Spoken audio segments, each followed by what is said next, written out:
Welcome back, everyone, to the Record Straight podcast with Cartel Australia. Hello. Me, Ant, Chris. Benny Greggs, how you feeling? I'm so excited. Back for another episode. How good's the corduroy for those watching on YouTube? Yes. Oh, goodness. Thank you very much. Look at that branding, Yes, BG BGCOM. Community, all orange. I love it. BG Community on Instagram and Facebook. Today, we're going to really debunk the different types of media for artists in the industry. And again, a common question that I get asked being the head of a community is like, Benny, what are the ways that I can leverage, I can use to be able to grow myself on social media, on streaming platforms, et cetera, et cetera, et cetera. And I think I really want to dive into that today to really understand what are the platforms for people to be able to use and these artists to be able to use. First, starting on, like, what direction should we take it first? I think let's segment it, because obviously you've got your social media, which we're going to talk about, so content and stuff like that. Yeah. And then there's so that's more of what's in an artist's control. Yeah. And then there's the media landscape, which is where artists get third-party endorsement or awareness via other people's channels. So that can be things like online, it could be all the different forms of radio, and it could be streaming as well. Yeah, so let's talk about the artist landscape first then, and let's touch base on radio. What are the different types of radio and how can people leverage that? So within Australia, there's 3 different types of radio. There's community radio, which is, we love community radio. I started on community radio. Fun fact, good, I yeah. started on OKRFM 98.3 and 97.1. They still love you there. They still love you there. Yeah. I love them. I love them. So community radio is one. Then there's digital radio, and essentially the way that digital. Oh, I didn't. DOB. Yeah, DOB. I didn't actually explain what community radio is, but essentially We'll go back to it. So digital radio, DOB, is essentially a radio that operates within an online frequency. Yep. So it's like a website. And then there's commercial radio, which essentially operates for profit, you would say. Well, they profit through businesses. they essentially profit through advertising. Yeah. Nova, Kiss, Fox. ARN, SCA, stuff like Shout that. out. Yeah, love all them. Yeah. So in terms of an artist's development through these forms of radio, I think the first thing that I want to get across, and I think this is a whole thing about media, is that it doesn't do what you think it does. You know, a lot of artists think that they're going to get any form of media and that they are going to explode through the stratosphere and be the next big thing. And I just don't think that's what it is. If we're going to talk really seriously about what it does for an artist, mostly what media does for an artist is third-party endorsement. It Builds awareness. Yeah. So if you were listening to our second podcast, go back if you haven't. Yes. It is exposure, awareness, engagement, community building. And this is the radio and the media in general is all about the awareness side of this. Yeah. Sorry, Yeah, go ahead. Absolutely. I think going back to what community radio is so important for an artist in their development, because although they don't have the listenership of a Triple J, of a Nova, of a Fox, their listenership is loyal. Yeah. And they will buy a ticket to your show. 100%. Yeah. And if they like you, they will stream you. And for the, it's actually easier to get on a station like that than it is on a Triple J, because there's limited spots and so much competition. And there are so many incredible community radio stations that all you have to do as an artist, you can go on all of them. You just have to reach out to them all. Totally. Dude, I was doing our databases the other day. I was actually doing it at the rehearsal for Future Asia. When I should have been focusing on you.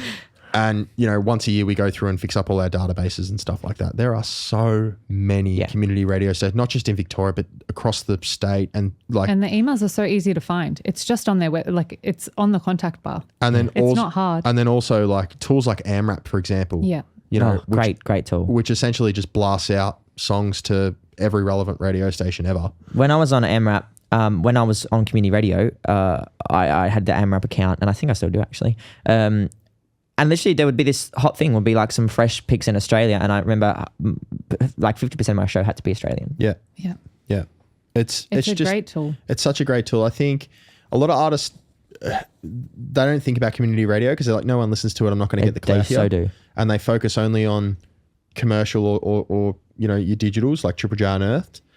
And there's too much competition. Yeah. And there's limited spots on those stations. Yeah. And so they are going to get reserved for the artists that, either have that connection or, have developed to a specific point where they can develop the awareness for the station. Yeah. which is important. I'm just waffling on now. No, Christina's looking at me like, shut up. No, that's good. So, I'm listening. I mean, so there are obviously the 3 types of radio, and I mean, navigating each one of those are different depending on the level that you're at as an artist or as your growth. Yeah. What's some other forms of media out there? Like, I mean, one big thing that I get asked all the time is obviously distribution, huge, and there's so many ways to distribute, but getting into like playlists and the different types of playlists is huge, because I know that there are so many different types of playlists. There is, yes. So just as an overview for I mean, everyone here wants to get on Spotify playlists. Yeah, I think 100%. in Me Australia, too. New Us too. Zealand, us too. Like, please, no, everyone in Australia, New Zealand. I mean, I think it's the highest streaming platform, definitely. So a lot of artists focus their attention there, which is excellent. But it's the 3 are algorithmic, editorial, and independent playlists. Break them down for me. I will, yes. So independent are the ones that are created by anyone. You could have one. I'm sure I do. you do. Yeah, I have so you've many got a cool few. playlists. If you're a house DJ, if you're a house producer, you want to actually be in quite my good. BG Fly House tracks. Amazing. There you go. Go and follow. So that's a user generated one, and there are algorithmic playlists that are like the release radars, the daily mixes, the day list now is a new one. The ones that are generated through your listening habits, and then there's editorial. So they're the ones curated specifically from the Spotify HQ in Sydney. They're the ones that artists generally want to go on. They think that getting on their New Music Fridays, things like that. And is it hard to get onto them? Yeah. So essentially, It's not necessary.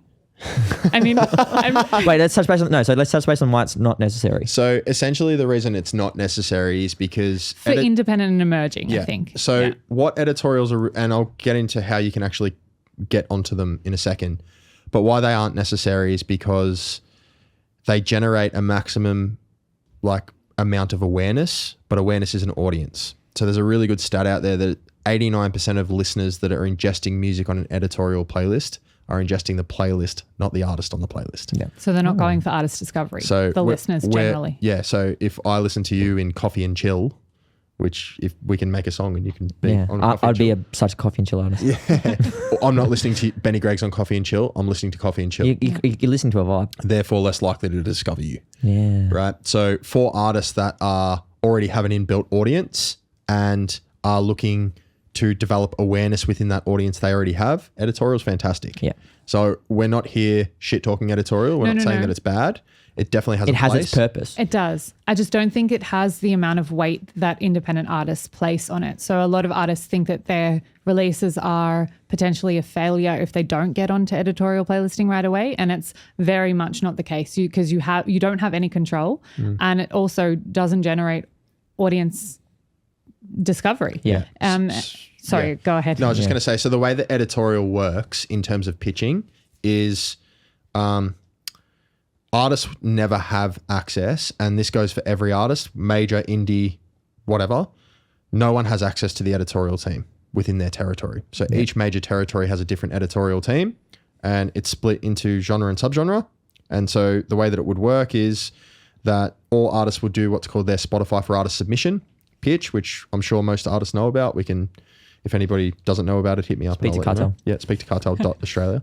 So they'll submit that, and that gets directly sent to their editor of choice.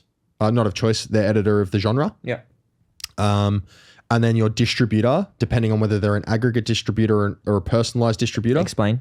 So an aggregate distributor are ones like DistroKid, TuneCore, where they CD Baby, they just act as an uploader. Yeah. And then what's the other one?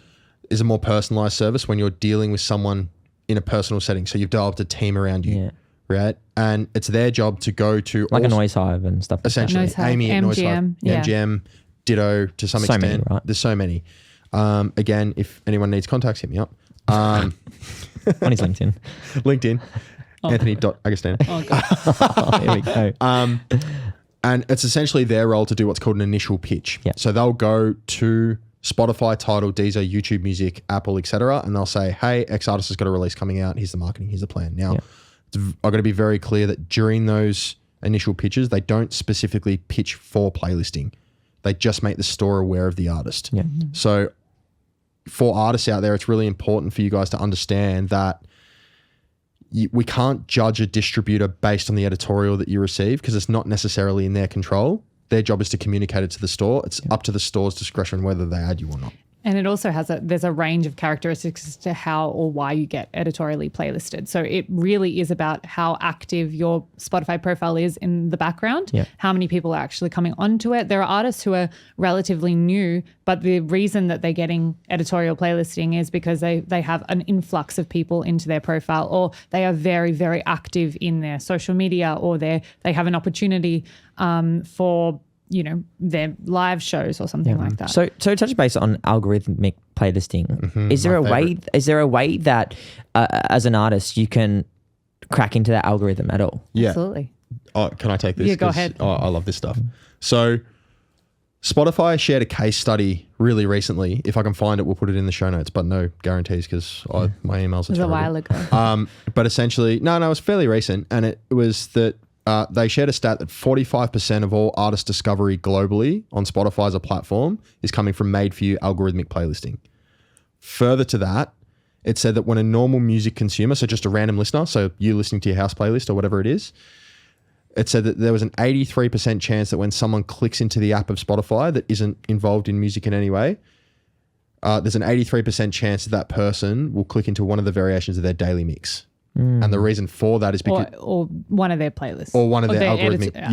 algorithm. And the reason for that is because those playlists are specifically curated for those listeners based on their taste profile. So what they like, what their listening history is. So every time that a listener listens to something, that listening history is recorded by Spotify, and it's used by the algorithm to surface music in front of you that it thinks you will like. So, but for example though, if I've just released a song on Spotify, how do I know that Harry in Western Australia wants to listen to my song? Is it from the friends and people that are going on there listening at the start, or how does that? So it can be. It can be, absolutely. It can be, definitely. There are a couple of ways to do it. You go ahead first and then I'll back you up. And what I'm saying here isn't just a blanket rule for Spotify. It's for every platform. Yep. Our main focus when we're releasing music on any platform, search engine, DSP, or social, is about giving that platform data around who your audience is likely to be. Go. That's what I was, Right? If we can do that, it doesn't have to be over a quick period, right? The more data that we can give. So for Spotify, for example, if we can expose the song to a group of people that all have a similar taste profile, we automatically give the system data around who our audience is, and therefore you are optimized to be able to be placed in the right algorithmic playlist. There we go. So an example of a way to do that is to pitch to independent playlists that potentially playlist the artists that have the similar genre to you, or audiences that you think that you will also like your music, and pitching to them, getting in there, being able to build those listeners. Then the algorithms of Spotify are more likely to put you in those daily mixes. So it follows into, then if we go into those curated playlists, what's that called? Editorial playlists. Like reaching out to those, the ones that are created from someone like me. Oh, user-generated, right? The independent ones.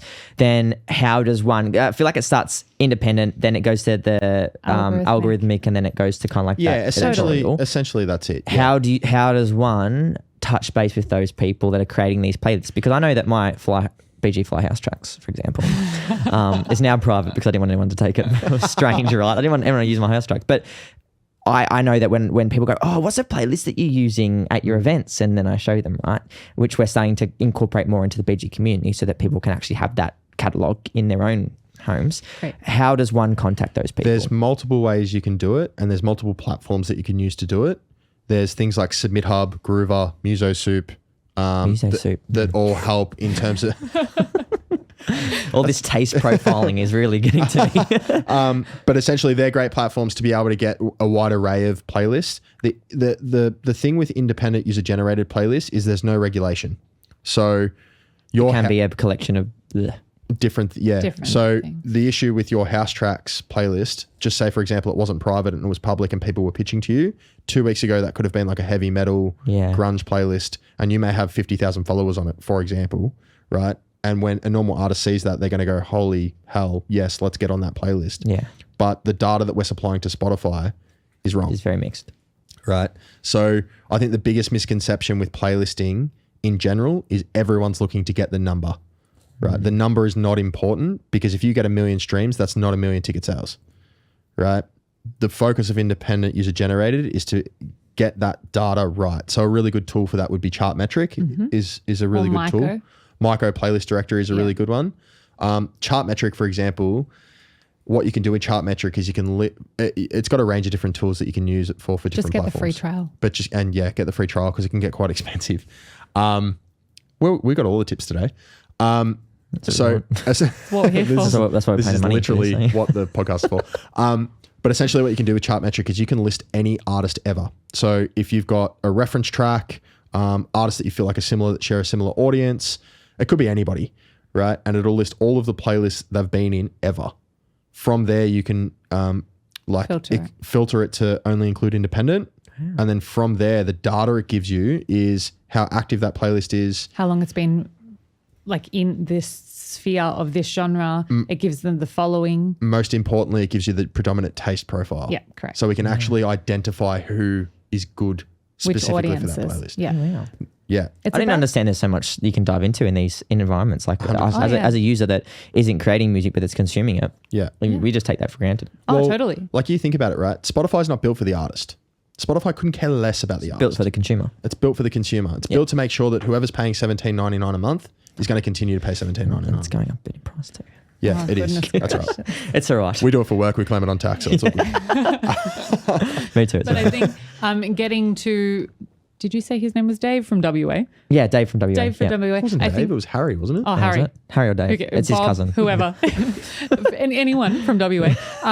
The way to be able to for independents, the best way to be able to do that is do your research and then pitch to them. So it's via email, via DM, with the live link of your track. And again, how does that person find the owner of that playlist though? Is that through that? Through Chartmetric. Okay, so it will tell you who that... Well, it gives you a name. Yeah. Sometimes it gives you an email if you're lucky. Otherwise, it gives you the name. You do your Googling stalking, Instagram stalking. It's usually there. Every playlist over 1,000 followers is normally someone who's doing it as their hobby or job. Like they're looking for artists to put on their playlist. I mean, maybe they're just very popular, but then it's also, you filtering out the girls who are doing their makeup in the bathroom and have their like femme fatale playlist. You're filtering out those ones who are just, users.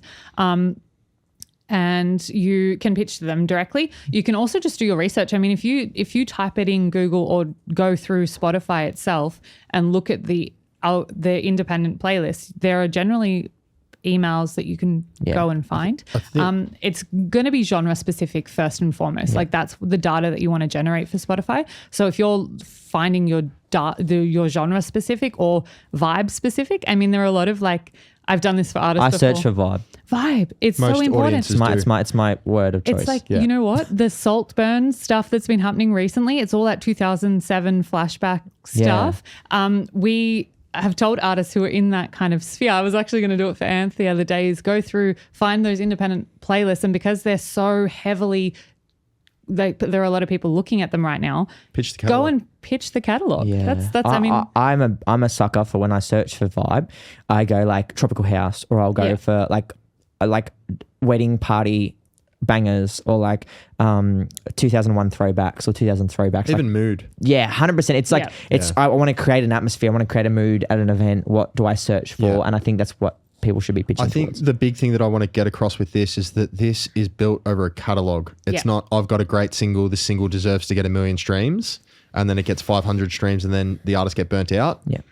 We're not in the business of telling artists go and find and hit up 900 people on Chartmetric, because it's just not going to work. Yeah. And in reality, you're probably only going to land about 10% of the playlists that you hit up. So if we're hitting up 20, we're only likely to land around 2, but that's enough to give Spotify the data. Yeah, I think also too, just a handy hint for artists who are going to do this, set up your Excel document, a spreadsheet, and put in the names and the contacts of the independent playlists. Any media that you pitch to really, and with the emails or the Instagram DMs, make notes, develop your kind of contact list, I suppose, and hit them up every release. It's all building is all about consistency. Yeah. And building pitching, relationships too. Totally. And connection. And so pitching every single time, they're going to get to know who you are and what the genre is, and then they'll likely follow you and just playlist your stuff as you release it anyway. So playlists are a big part of music for artists. Definitely. And I mean, you could sit there and talk about the different type of playlists for ages. What's that other crucial part of this audience. Yeah, so online's Wellbeing. online's going to be a big one, and again, that's segmented into a few different things. Online media historically is you getting featured on different magazines and stuff like that for multiple reasons. Articles. That is not, like online articles for multiple reasons. That's kind of become a lot more irrelevant now than what it used to be. Yep. For audience discovery. Yeah, Yeah. because again, no one's kind of looking through a website to look at a blog to go and discover music anymore. Yeah, I feel like the it's more like if you've created an audience base, that these platforms are going to leverage you to create more audience for them. Yeah. Online media now is socials. Yeah. So, for example, I don't want to like fully nerd out or anything, but things like UGC, user generated content, like, my biggest advice to most artists when it comes to socials in terms of thinking of it as a media outlet, it's like, who can we get that's meaningful to use this sound? And I think too, there's an artist I know that does this really well, and I get care packages every time a release comes out, which is great because I will listen to their music because I feel a connection with that individual, and I think it's about making the user feel like they're a part of your brand, which we touched base on the episode 2. There's UGC as someone that creates content for a living for other people. There's UGC, there's reels, there's podcasts, there's features, there's collaborations, there's swipe posts, there's Live. there's live videos. There's so much there. How does one navigate what they should be putting out? Understand strengths and weaknesses first and foremost. Yeah. I'm not someone that will balance a phone on a bookshelf and do a silly dance. No, I'd love to see that though. Right?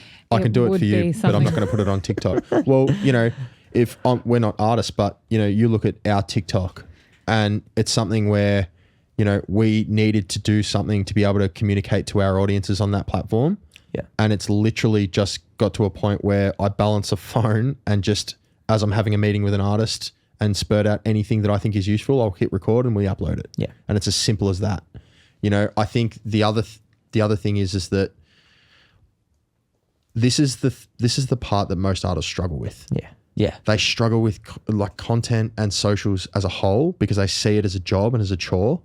Have fun with it. Have fun with it in terms of the content, but it's not necessarily just about the content. How are we connecting with our audience? Yeah. Giving them value. Yeah, I think. the content is secondary to that. Yeah. Yeah. To give you an example from my perspective as someone that's actively producing content just for my family group on Instagram, Facebook, and the rest of it, people really engage more and more. It's hard because as a young person in the industry, you get heavily influenced sometimes by the people around you, feeling like you're not doing enough. Maybe I should be polishing a brand one or taking a photo of myself next to my nice car, all that sort of stuff, right? My Holden Kelly. It's overwhelming. But one thing that I've learned as of recently from going to brand seminars and the rest of it and just trialing this is that the raw content that comes from me, the honesty, showing my personality, and just being myself is what's converting the most. Authenticity. And right. It's that word that as soon as I post something on my story and say, look, I actually had a shit day today. Yeah. This is why I just want to share this because I feel like someone else is going to benefit from this. My DMs will be flooded with people not sympathizing. I don't do it for sympathy. I do it to show people that that might be like, oh, Benny's got his shit together. Yeah. That what we all don't, and being raw and authentic is so important. Whether I show my meditation or I show that I stuffed up here, or that I'm overwhelmed or burnt out here, or that I had fun on a flight with my best mate who like it's all of these things that people want to see behind the scenes because it actually shows that hey, they actually are kind of like me. Totally. What audiences want is access. Yeah. And what social media provides is access. Yeah. It's at what rate and what we're willing to give that's important. Yeah. And then how we utilize that to connect. Yeah. And how artists feel it's best for them. Yeah. So if they're not in front of the camera people, what are they doing to connect with them? And I think strategy is important, but at the same time, I think people over strategize the content, and that's where it loses all authenticity. And then they stay stagnant too because they get so stressed out in their own head. And then you don't want to post, then you go, I'm not going to post, and then there we go. And then it's Nothing's 4 months happening. later. You don't need to be a marketing genius. Nah. Right? The idea is that realistically, your audio is the content. Yeah. Like your audio is what you're trying to communicate. The content on socials is secondary to that to be able to get people to listen to the audio. Yeah. Yeah. And I think that's what people are missing. People are trying to blow up on TikTok and get 1 million views, but how many people are then going to go listen to the whole catalog on Yeah, We whatever should their do a DSP? whole thing on. Oh, I think we're gonna have to social and touch base content. on that. Yeah. And because you can sit here and chat about this all day. So I guess we've spoken about the content, we've spoken about the playlisting, we've spoken about the distribution. Are there any other things that are going to help? The overarching umbrella. I think should In we terms touch of media. Yeah. Yeah. should we touch on expectation for media? Because I feel like we've covered most of the forms of media. I think yes. Because touch on expectation, because someone that's also engaged people to produce media for us, I think the expectation when I first started was very different to how I now understand media. Well, yes. I mean, media is generally speaking, it's a third-party endorsement tool. So it's part of your strategy. It's not your whole strategy. It's a part of how you're getting the music out there. But mostly it's about then taking whatever that media is and converting it into how your listeners are going to care about it. So, and also it can be used for things like SEO growth. And if you get visas for the US and stuff, you need to showcase your authenticity in some Which is credibility crazy, in some right? way. It's so crazy. insane. This is going to help all of us, so that's good. I'm applying for a visa to move to To the US. US. Yeah, I'm kidding. Warmer clients. So I think, Climates, not I think clients. as long as artists understand that part of their release cycle for their track, media needs to be a part of it, but it's not their entire strategy. Getting on Triple J, or which we didn't really touch on, I think that was an important one to touch on. We'll do that next time. Or getting a feature in Beat Magazine is going to do something for you if your goal is to get third-party endorsement. It will not build your brand anymore. It just won't. It won't provide you as many opportunities as you think it would. A lot of artists think that if they get played on Triple J or even added to Triple J now, it's a lot of work to get there, and then that media doesn't really convert to audiences. So it's still, what are you doing on the outside of that to manipulate it? Listenership into is passive. audience? Yeah. Listenership is passive. Ingestion is passive.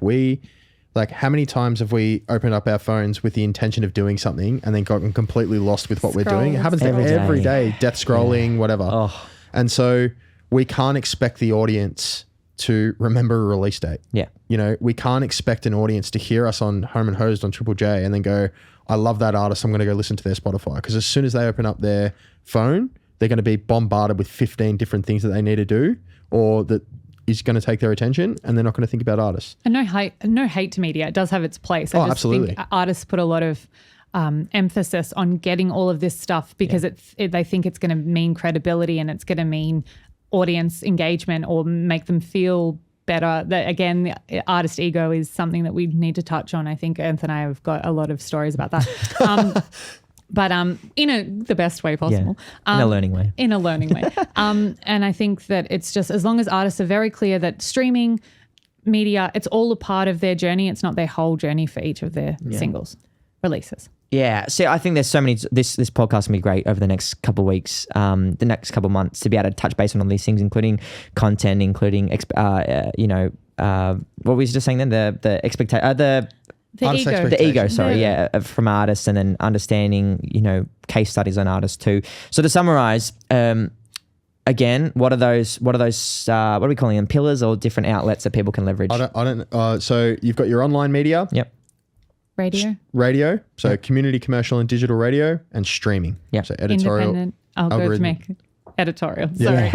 We do this a lot. I feel like it's looking back at the whiteboard at school going this, and this, and this, and this. But again, we hope that you guys got value off of this podcast episode. And I think there's so much more to dive into. Again, there are so many free resources all across Melbourne, so many communities, so many blogs, so many podcasts that you can consume and ingest for free. And as an artist, you should be doing as much of that as possible to really help.